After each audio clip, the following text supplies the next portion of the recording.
ভাইয়া তোমার সবকিছু কত বড় বড় হয়েছে ভাইয়া। বিয়া করার উপযোগী হয়েছে।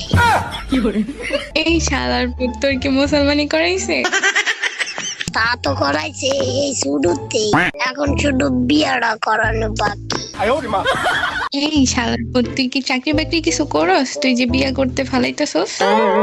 চাকরি করা লাগবো না, আমার বাপের টাকাটি খাইবো কেনা। বাপের টাকা তোর মায়ে খাইবো, তোর মারই তো এখন তোর ভালো করে বয়স হয় নাই। আমার মার বয়স হয় নাই তো কি হয়েছে, আমার তো বয়স হয়েছে। আমার বউ লাগবো, আমার আর এই কষ্টের জীবন ভালো লাগে না।